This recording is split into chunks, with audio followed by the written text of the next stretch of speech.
Ontem nós tivemos uma nova reunião do COI, Comitê de Operações Especiais, para discutir medidas de retorno às aulas. E entrevistamos aqui no programa um dirigente do Sindicato das Escolas Particulares com algumas propostas que foram contestadas de imediato pelos pais. Os telespectadores aqui questionaram muito, como o não uso da máscara dentro da sala de aula por parte dos estudantes, obviamente dos professores também, né? Dos estudantes, e uma redução do distanciamento, redução pela metade do distanciamento, isso garantindo o maior número de alunos dentro da sala de aula. São medidas questionáveis, sobretudo nesse momento em que a situação se agrava. Vamos conversar aqui com o Emídio Matos, que é pesquisador da Universidade Federal do Piauí, membro do COI desde o início da pandemia e também um dos pesquisadores mais atuantes exatamente no direcionamento das políticas públicas que foram adotadas ao longo desses 2 anos para combater a doença aqui no Piauí. Olá, Emílio, bom dia. Bom dia, Cíntia, bom dia, telespectadores. Bom, vamos falar um pouco então sobre essa reunião de ontem, o que ficou decidido, muda alguma coisa na orientação em relação ao retorno às aulas?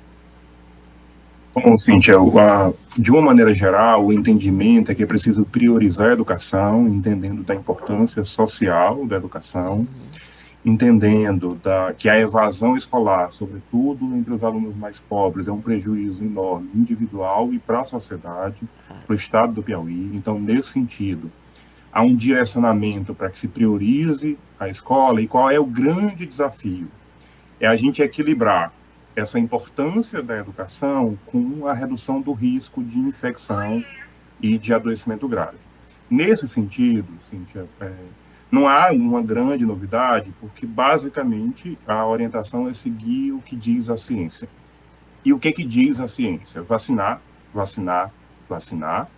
Então, assim vai ser exigido o certificado de vacinação para aqueles que já completaram o ciclo vacinal, e aí para todo mundo, não só para os trabalhadores, mas também para os estudantes, e as medidas de proteção individual. Então, o uso de máscaras, seguindo a recomendação da Organização Mundial de Saúde, crianças a partir de 2 anos de idade devem usar máscara, ajustada corretamente, cobrindo nariz e boca. É importante que a gente ressalte isso. Máscara no queixo não protege ninguém. O distanciamento físico, a higienização frequente das mãos. Então, nesse sentido, é o que diz a ciência, na verdade. O estado do Piauí tem seguido essas orientações, as orientações do mundo inteiro. A gente olha sempre para essas reuniões do COI, os dados do mundo, o que tem de atualização no CDC, no Centro de Controle e Prevenção de Doenças, nos Estados Unidos, no Reino Unido, o NHS, o correspondente ao SUS do Reino Unido, os dados do Brasil, as pesquisas, para que a gente possa orientar corretamente em relação às medidas que o Estado tem tomado desde o início da pandemia. Tá certo. Então, mantém-se a obrigatoriedade do uso de máscaras e mantém-se o distanciamento que já existia naquele decreto anterior em relação à volta às aulas, não é isso, Emílio? Eu, A novidade, eu diria aí, é o certificado de vacinação para todo mundo e não só para os trabalhadores, Cíntia. para todo mundo, inclusive os alunos, os estudantes. Inclusive os estudantes. As escolas que passam a exigir, como é que vai funcionar? As escolas precisam informar a CISVIS, a Divisa, a Vigilância Sanitária do Estado, como é esse protocolo, tem um sistema para isso, o CISVISA, mas sim, são as escolas, e aí a Vigilância Sanitária vai fazer abordagem, vai fazer verificação em loco, mas eu fico preocupado, Cíntia, que a gente tem que falar de obrigatoriedade. Eu acho que nesse momento já há uma consciência coletiva. Toda a população já entendeu. A vacina é a principal medida, mas ela sozinha não resolve, ela precisa vir acompanhada das outras medidas. Então, eu acho que a gente não deveria mais estar falando de obrigatoriedade por decreto. Acho que as pessoas deveriam já, todo mundo, e felizmente, a maioria assimilou isso, a maioria está seguindo os protocolos, mas de maneira, por um entendimento, por uma compreensão que é uma proteção coletiva e é protegendo o nosso maior bem, que é a nossa vida.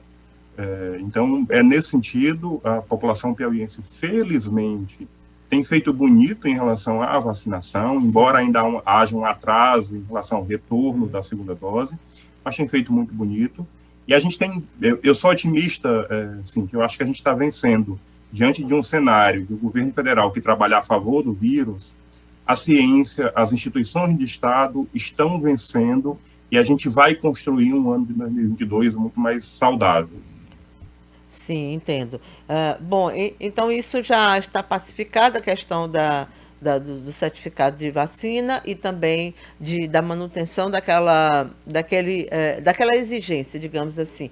Eu queria que você explicasse uma coisa, é o seguinte, o que foi colocado como justificativa, o argumento para justificar o pedido de para que as crianças e demais alunos não usassem máscara dentro da sala de aula, ou seja, um ambiente fechado, era o fato de que, ao ir a um restaurante, as pessoas poderiam tirar esse acessório enquanto estão se alimentando. Eu até questionei com o diretor o tempo em que se faz isso. Então, você não fica 4, 5 horas dentro de um restaurante comendo. Foi o meu argumento para ele. Mas eu pergunto a vocês, como vocês veem essa comparação que é feita, é muito feita. Pais de alunos fazem, tem uma associação de pais de alunos que faz isso, o próprio sindicato das escolas também utiliza esse argumento. Como derrubar esse argumento nas conversas? E eu pergunto isso, Emílio, porque sempre que trazemos um especialista aqui, muitos telespectadores dizem, olha, pergunte como eu faço para convencer as outras pessoas. Então, eu acho importante que você fale sobre isso, né? Sobre essa comparação que é sempre feita. Essa pergunta é excelente, nos dá a oportunidade de tocar em alguns pontos. Primeiro, ir ao restaurante não é obrigatório, é opcional. E aí diria para a população piauiense, nós, no final do ano passado, acho que todos nós, demos uma relaxada, a gente voltou a encontrar amigos em bares, em restaurantes. O cenário mudou esse ano, um cenário Sim. que aponta para um crescimento até o final de janeiro. Então, eu diria que é um momento de, voluntariamente, a gente retornar aquele momento anterior que a gente fazia só encontros com o núcleo pequeno da família, usando corretamente máscaras. Então, é uma orientação que, nesse momento, não é o momento de fazer encontros maiores. Se você for a um restaurante, prefira aqueles restaurantes que têm ambientes abertos, bem ventilados. Esse é um ponto. E ressaltando, ir a restaurante e a bar não é obrigatório, é opcional. E a escola é obrigatória à medida que ela volta no modelo presencial. Então, aí já há uma grande diferença. A outra coisa é, o que é considerado contato? O que é considerado risco para a infecção? Se você permanece por mais de 15 minutos a menos de 2 metros de distância, esse é um risco maior. Então, numa sala de aula, num ambiente fechado, sem máscara, você vai permanecer muito mais do que 15 minutos e num espaço, num distanciamento menor do que 2 metros. Então, se aumenta, potencializa o risco de infecção. Cíntia, ressalto, hoje, quem puder, use máscara cirúrgica ou PFF2 ou N95, que é aquela máscara profissional. O tempo para que uma pessoa se infecte, mesmo estando próximo de uma pessoa infectada, usando a máscara N95, é muito maior do que se você estiver usando uma máscara de pano. Então, é fundamental que a gente fale desses assuntos. A máscara efetivamente é uma proteção que traz resultado, que diminui o risco de infecção, porque é preciso, Cíntia, para que a pessoa se infecte, que tenha contato com a carga viral, com a quantidade de vírus muito grande, para que ela de fato se infecte. Então, a máscara é uma barreira física que reduz essa possibilidade. Tá, essa questão da máscara também vem sendo muito falada, né? Da qualidade da máscara. E aí a gente volta para aquela preocupação que devemos ter de que nem todo mundo consegue comprar. Hoje, uma máscara de boa qualidade custa R$ 5, em média, numa distribuidora, né? Não sei se tem lugar menos, se é mais. É um preço até menor do que foi no início da pandemia, mas é hoje. Agora nem todo mundo pode, né? Como fazer? Há algum estímulo, assim, para. Você acha que seria interessante se as empresas pudessem receber algum estímulo, talvez até alguma política pública do governo estadual mesmo, de incentivo, de alguma forma, algum tipo de abatimento que as empresas teriam, as empresas, as escolas, para distribuir essas máscaras? Seria importante? Importantíssimo, Cíntia. Hoje eu acho que máscara deveria ser distribuído na unidade básica de saúde, igual Aham. se distribui camisinha. É uma orientação, é um sentido. A gente tem dito isso, a gente já tem conversado com gestores estaduais, que pelo menos aquela população que está recebendo aquele cartão social, aquelas pessoas que estão abaixo daquele cartão social do Estado, aquelas pessoas que estão abaixo da linha de pobreza, que não são atendidas nem pelo Auxílio Brasil, que elas recebessem gratuitamente a máscara, porque não adianta a gente cobrar e exigir que as pessoas usem máscara se uma parcela da população não tem dinheiro para comprar uma máscara que efetivamente proteja. Então, é preciso, sim, ter uma política pública nesse sentido, porque, Cíntia, se a gente for comparar o custo de uma máscara com o custo de uma internação, e, em último caso, no mais trágico, o custo de uma vida, não, acho que é claro para todo mundo que não há comparação. É muito mais barato investir numa máscara correta do que investir no atendimento hospitalar, que tem um custo para o Estado muito mais alto. Então, é preciso que a gente caminhe nesse sentido, e isso, quando eu digo que a gente pode construir um 2022 muito mais saudável, é também, assim, fazendo políticas públicas que, de fato, protejam a nossa população. Só uma última pergunta. Há ambiente para retroceder na volta dessa normalidade, reabertura de atividades? A gente está vendo alguns países que voltaram com lockdown, nós estamos vendo problemas com viagens, continuam esses problemas. Queria saber de você isso, se isso chegou a ser discutido, se é um pensamento existente, se acha possível. Essa próxima semana vai ser fundamental para a gente concluir essa análise. A gente está com problema de dados, esse apagão Aham. do Ministério da Saúde continua prejudicando as nossas análises, mas sim, essa próxima semana a gente vai discutir, debater isso, sobretudo em relação às festas de carnaval. Aí é um entendimento pessoal, não é coletivo, de que não deva ser autorizado nenhum tipo de festa, nem festa de rua, nem festa privada, porque haverá, as projeções mostram, assim, que nós viveremos aí 6 semanas com um aumento grande no número de casos. Felizmente, o aumento de internações não deve acontecer na mesma proporção, exatamente por conta das vacinas, mas vai ser um momento crítico aí que coincide essas 6 semanas exatamente com o período do carnaval. Então, a gente vai fazer esse debate, amadurecer esse debate a partir da próxima semana, com a atualização do número de casos novos, enfim, compreendendo melhor o comportamento da variante Ômicron nos outros países, na África do Sul, no Reino Unido, nos Estados Unidos, para que a gente possa ter, de fato, uma decisão mais madura e mais discutida aqui no nosso estado.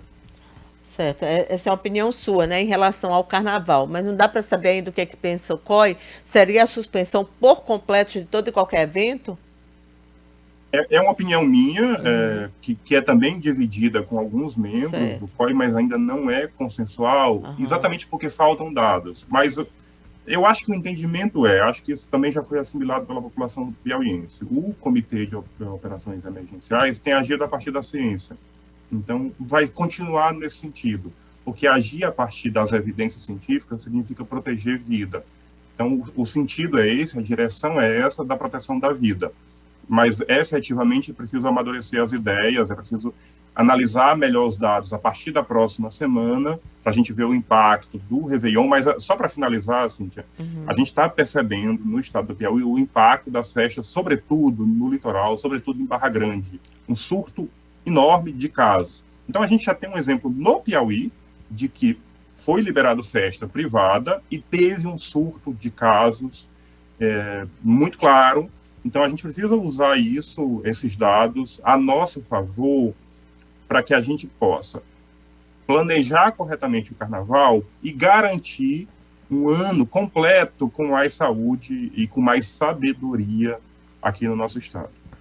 Tá certo, Emílio, muito obrigada mais uma vez por nos atender e nos esclarecer sobre esse momento, né? Porque quando a gente fala de Covid-19 é o momento, é o que a gente está vivendo agora. A situação, infelizmente, tende a se agravar, porque foi assim nos outros países de onde essa variante veio, e tem sido assim em outros estados, né? Estava vendo o número de casos no Rio de Janeiro é espantoso, a quantidade de pessoas doentes, e sem falar na convivência nesse momento com outros vírus, né? Vários tipos de gripes que estão acometendo a população. Então, é uma coisa que, se não houver esse controle, fica fora de controle, né? Só para finalizar, para a gente pedir Claro. para a população, para o seu ouvinte, para o seu telespectador, um cuidado especial com as crianças.